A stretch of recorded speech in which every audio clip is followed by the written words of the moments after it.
आज हम लोग आईटी टूल्स का सेकंड यूनिट का देखेंगे, जिससे पिछली क्लास में हम लोगों ने देखा था कि ई गवर्नेंस सर्विसेज क्या क्या हैं और क्या होती हैं, ये हम लोगों ने डिस्कस किया था और उनमें एग्जाम्पल्स मैंने लिख करके छोड़ दिया था। आज हम लोगों को उसको एक एक करके समझना है। तो ई गवर्नेंस सर्विसेज में अगर हम बात करें तो एग्जाम्पल्स में आप जानते हैं कि रेलवे रिजर्वेशन सिस्टम, पासपोर्ट, ई हॉस्पिटल्स, ओआरएस जिसको बोलते हैं, ऑनलाइन रिजर्वेशन सिस्टम जिसको बोलते हैं ओआरएस, एक्सेसिंग सर्विसेज लाइक उमंग ऐप, डिजिटल लॉकर, ये सब है एक्सेस करने के लिए। ठीक है, इनको एक एक करके हमें क्या करना है, समझना है एग्जाम्पल्स के फॉर्म में। ठीक है, तो आप लोगों ने इसमें से कुछ चीज़ें तो करी होंगी, जैसे रेलवे रिजर्वेशन सिस्टम का।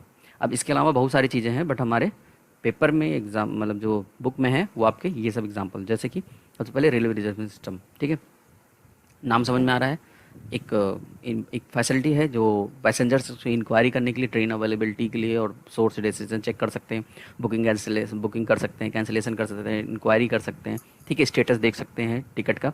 ये सारी जानकारी हम लोग रेलवे रिजर्वेशन सिस्टम से करते हैं। ये ऑनलाइन फैसिलिटी हुई। अगर हम इसको ऑफलाइन करते तो हमको फिजिकली वहाँ जाना पड़ता, तो ये हमें फैसिलिटी दे रहा है कि कर सके। इसके लिए गवर्नमेंट ने, इंडियन गवर्नमेंट में क्या सा है, एक आईआरसीटीसी है जिसको हम Indian railway catering and tourism count ticket कहते हैं। ठीक है, तो इस तरीके की चीज़ें जो है आईआरसीटीसी में दी गई हैं, जिनको आप यहाँ पर देख सकते हैं। इसके लिए क्या है, ऐप भी दिया गया है।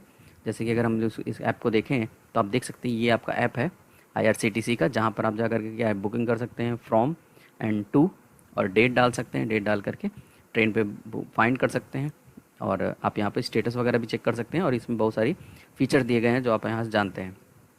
इसमें कोविड की वजह से तो कुछ चीज़ें, सारी चीज़ें नहीं हो रही हैं, बट चीज़ों को यहाँ पर डिस्क्राइब किया गया। ठीक है, कहाँ से कैसे क्या कर सकते हैं, हॉलीडेज़, पैकेजेस, ये सब चीज़ें ठीक है यहाँ पर दी गई हैं। तो आई होप आपको यहाँ पर बात समझ में आई और आप जनरली सभी लोगों ने ये काम किया होगा, बुक ज़रूर किया होगा। ठीक है, चलिए अगर हम बात करें दूसरे टॉपिक पे, तो हम कहेंगे कि रेलवे रिजर्वेशन सिस्टम तो हो जाएगा। अब अगला आता है पासपोर्ट, जिसके बारे में बहुत कम लोग जानते हैं। पासपोर्ट क्या है, बहुत ज़्यादा लोग नहीं समझते हैं पासपोर्ट क्या है। तो देखिए, समझने से पहले, पासपोर्ट को समझने से पहले मैं दो बातें बता दूं कि एक पासपोर्ट होता है, एक वीज़ा होता है। पासपोर्ट मतलब ये बताता है, जैसे मैं इंडिया का हूँ और मुझे जो है मान लो अमेरिका जाना है, तो इंडिया जो है हमें एक डॉक्यूमेंट प्रोवाइड करेगा जिसका नाम होगा पासपोर्ट। वो ये बताता है कि ये वेरीफाई करता है कि I am a Indian citizen, यानी ये प्रूफ करने के लिए कि मैं इंडियन सिटीजन हूँ। ठीक है, ये डिसाइड करता है पासपोर्ट। ठीक है, इसमें बहुत सारी डिटेल्स होती हैं, जैसे फ़ोटो होता है, आपका नेम होता है, डेट ऑफ बर्थ होता है, जेंडर होता है, फिजिकल कैरेक्टरिस्टिक्स होते हैं। ठीक है, ये सारी चीज़ें यहाँ पर दी गई हैं, जैसे जेंडर, फिजिकल, ये सब चीज़ें मैंने बताया। लेकिन जब आप अमेरिका जा रहे हैं, तो अमेरिका जब आप पहुँचेंगे तो अमेरिका आपको अलाउ करेगा, एंट्री कराएगा कि नहीं कराएगा, इसके लिए वो एक्सेप्ट करता है वीज़ा। अब वीज़ा भी दो तरीके का होता है, एक होता है वीज़ा हम पहले से बनवा लेते हैं, और एक होता है वीज़ा ऑन अराइवल, यानी जब आप वहाँ एयरपोर्ट पे उतरेंगे या जहाँ से जिससे भी आप जाएंगे, वहाँ पहुँचने के बाद आपको एक वीज़ा बनाना पड़ेगा। वीज़ा ये डॉक्यूमेंट होता है जो ये बताता है कि आप यहाँ पर इस देश में क्या कर सकते हैं, रहने, और मतलब कुछ आपको जो परमिशन दी गई हैं उनको आप यहाँ पर रहकर क्या कर सकते हैं, फॉलो कर सकते हैं या प्रूव कर सकते हैं। ये इसमें टाइम डिसाइड होता है। पासपोर्ट का कोई टाइम नहीं होता, क्योंकि हम तो ये बताने के लिए है कि इंडियन गवर्नमेंट, हम इंडिया के हैं या अमेरिका के हैं या चाइना के हैं कि नहीं हैं, ये डिसाइड करने के लिए। बट वीज़ा क्या ये बताता है कितने दिन के लिए आप वैलिड हैं। ठीक है, तो ध्यान रखना है। अब पासपोर्ट में जो है कोई क्या क्या इन्फॉर्मेशन मैंने बता दिया। अब पासपोर्ट भी तीन तरीके के होते हैं, एक डिप्लोमेटिक पासपोर्ट, सर्विस या ऑफिशियल पासपोर्ट, या रेगुलर पासपोर्ट।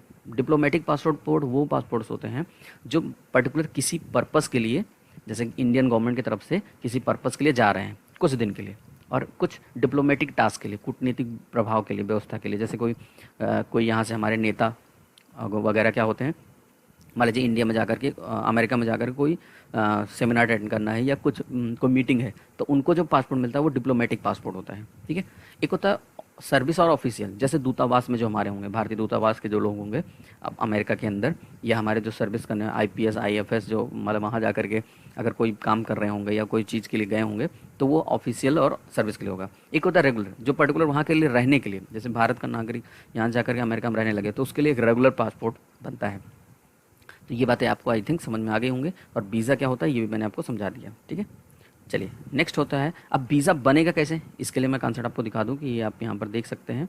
वीज़ा बनाने के लिए गवर्नमेंट की साइट है, वीज़ा के लिए आप जाइए यहाँ पर, ये है वीज़ा पोर्टल india.org.gov.in। ठीक है, आप यहाँ से जा करके ये आपकी फैसिलिटी दे रहा है, और आप यहाँ से अप्लाई कर सकते हैं, स्टेप टू अप्लाई। ठीक है, स्टेप अप्लाई में ऑर्डिनरी पासपोर्ट, डिप्लोमेटिक पासपोर्ट, ठीक है, police clearance certificate, entry certificate, ये सारी चीज़ें यहाँ पर दी गई हैं। ठीक है, अब आपको जितने होंगे, देखिए यहाँ पर ये भी बता रहा है कि कितने लोग नॉर्मल पास हो, तत्काल पास हो,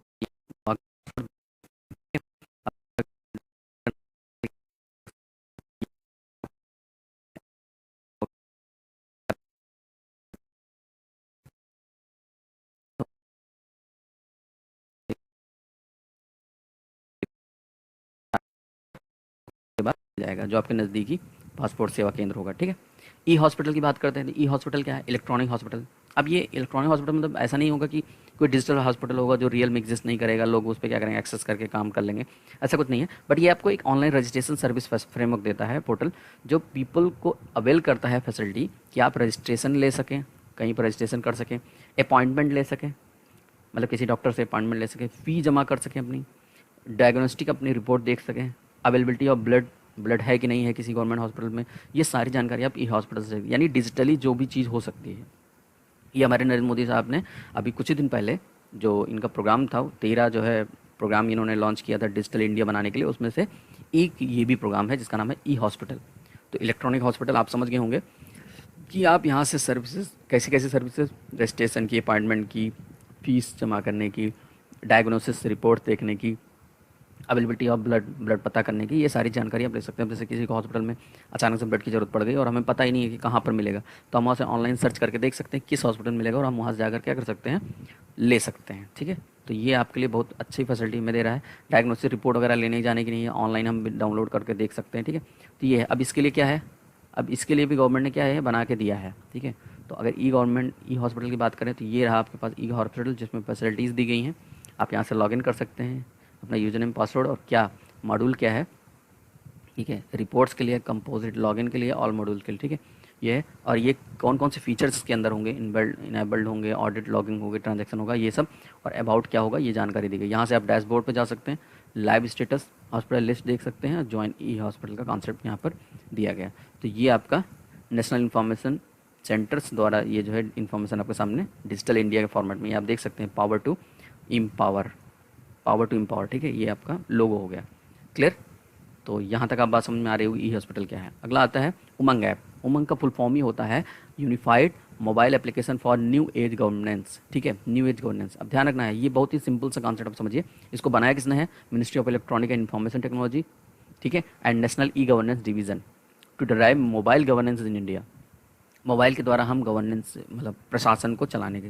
it provides a single platform for all Indian citizen to access pan India e governance services ranging from central to local government bodies and other citizen centric services. इसका ऐप भी है, ये आपके सामने लोगो है, आप यहाँ से ऐप को डाउनलोड कर सकते हैं गूगल प्ले स्टोर से। और इसमें बहुत सारी फैसिलिटीज़ दी गई हैं। क्या क्या फैसिलिटी दी गई हैं आप यहाँ से देख सकते हैं। जैसे कि आप यहाँ जाएंगे तो ये रहा उमंग ऐप, इसमें आपके services one app many government services, पहला इनका लोगो ही स्लोगन ही यही है। और आप यहाँ देख सकते हैं कि इनकी कौन कौन सर्विसेज दी गई हैं, वो आप यहाँ से प्रोवाइड कर सकते हैं, जैसे पेंशनर, यूथ, फार्मर, सबके लिए। और सर्विसेज कौन कौन सी हैं ये देखिए, सर्विसेज कौन कौन सी हैं, तो आधार कार्ड, पैन, ठीक है, और ये पासपोर्ट वगैरह यहाँ से आप कर सकते हैं। यहाँ तक कि अगर और सर्विसेज में आएंगे तो आप यहाँ देख सकते हैं बिल पेमेंट वगैरह, सर्विसेज ऑन उमंग, देखिए category employment, skill, energy, finance, health, सबके लिए दिया हुआ है। ठीक है, सर्विसेज ऑन ये न्यू ऑन, ये अब ये देख सकते हैं new on Umang, Indian culture, और ठीक है, किसान सुविधा योजना, सारथी योजना, जितनी भी पॉलिसीज़ हैं चल रही हैं गवर्नमेंट की, वो सब यहाँ पर ये डाल दी गई हैं। और यहाँ से आप क्या कर सकते हैं, एक्सेस कर सकते हैं, बिल पेमेंट कर सकते हैं, बहुत सारी जानकारी। तो आप इस साइट पर जाकर के आप यहाँ देख सकते हैं कि क्या क्या फीचर्स उमंग ऐप के द्वारा दिए गए। तो उमंग ऐप बहुत ही पावरफुल ऐप है गवर्नमेंट का, जो चाहता है कि अब आप देख सकते हैं 140 डिपार्टमेंट हैं जो इससे कनेक्टेड हैं और 1001 सर्विसेज दी गई हैं। तो यानी कि कोई भी सर्विस आप एक्चुअली में कुछ बची नहीं है काम करने के लिए। ठीक है, तो उमंग ऐप का यूज़ आप कर सकते हैं। क्लियर है? इसको भी डाउनलोड आप कर सकते हैं, मैंने बताया था आपको। नेक्स्ट आता है लास्ट, डिजिटल लॉकर।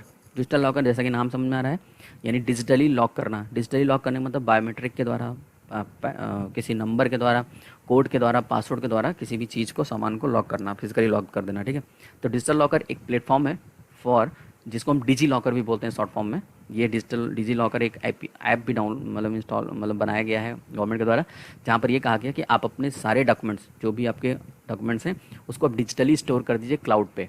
ठीक है, डिजिटली स्टोर करिए, यानी आपको फिजिकली लेकर के मूव करने की जरूरत नहीं। जैसे आपको गाड़ी का लाइसेंस है, या गाड़ी का आपकी गाड़ी का क्या कहते हैं उसकी फाइल्स हैं, ठीक है, उसकी कॉपी है, या जो भी आप जानकारी है, या आपके 10th 12th की मार्कशीट है, ग्रेजुएशन की मार्कशीट है, ये सारी चीज़ें आप क्या कर सकते हैं, उठा के आप अपलोड करके रख सकते हैं डिजिटली फॉर्म में, इनक्रिप्टेड फॉर्म में होगा। और आप इसको जब भी चाहें, कहीं पर आपको ज़रूरत पड़े तो वहाँ से आप इसको वेरीफाई करा सकते हैं और ये प्रूफ माना जाएगा। ठीक है, ये आधार कार्ड से लिंक होता है, यानी अगर आपको लॉगिन करना है तो आप साइन इन करने के लिए, अकाउंट बनाने के लिए आपको आधार कार्ड अपना डालना पड़ेगा, या UIDAI नंबर से आप लॉगिन करके क्या कर सकते हैं, अपना अकाउंट क्रिएट कर सकते हैं और वहाँ पर अपने सारे डॉक्यूमेंट्स वहाँ पर अपलोड करके रख सकते हैं फिजिकली, डिजिटली। जिससे बेनिफिट क्या होगा, आपको मूव कर हर जगह लेके चलना नहीं पड़ेगा, अवेलेबिलिटी रहेगी, आप कहीं से भी एक्सेस करके दिखा सकते हैं। आपको कहीं पर गाड़ी रोक ली गई और आपके पास गाड़ी का कागज़ नहीं है, आप वहाँ तुरंत क्या कर सकते हैं, पेपर नहीं है तो आप तुरंत वहाँ दिखा सकते हैं खट से। ठीक है, तो ये सारे आपको फैसिलिटीज़ मिलती हैं डिजिटल लॉकर का। और बेनिफिट भी है, आपका फिजिकल डैमेज नहीं होगा, आपको सर्टिफिकेट लेके नहीं मूव करना है, कहीं भी आप देख सकते हैं, बस आपके पास मोबाइल इंटरनेट होना चाहिए। ठीक है, तो ये आपके पास कॉन्सेप्ट है। अब इसको कैसे एक्सेस करते हैं, तो इसके लिए क्या है, डिजी लॉकर नाम का ये दिया गया है। इस ऐप को भी इंस्टॉल कर सकते हैं, देखो लिखा हुआ है डिजी लॉकर, और यहाँ से साइन इन और साइन अप करने का कॉन्सेप्ट है। साइन इन कर सकते हैं अगर आपको पहले से रजिस्टर है तो। ये देखिए बता रहा है कि आधार कार्ड अपना, ड्राइविंग लाइसेंस, व्हीकल रजिस्ट्रेशन, ये सारे क्या है आप यहाँ पर रख सकते हैं। ठीक है, सेंट्रल गवर्नमेंट की जितनी भी चीज़ें हैं आप यहाँ पे स्टोर करके रख सकते हैं, एजुकेशन से रिलेटेड रख सकते हैं, और हमेशा के लिए आपका वैलिड है, आप इसको दिखा सकते हैं कहीं भी। ठीक है, चलिए नेक्स्ट आता है। तो ये डिजिटल लॉकर का कॉन्सेप्ट यहाँ तक था। तो आई होप यहाँ तक आपको सर्विसेज समझ में आएंगे, यहाँ तक आपके पेपर में दिया हुआ है, बुक में दिया हुआ था। तो अगर आपके मन में कोई डाउट्स हैं तो आप कमेंट सेक्शन में ज़रूर पूछ सकते हैं। Thanks for watching.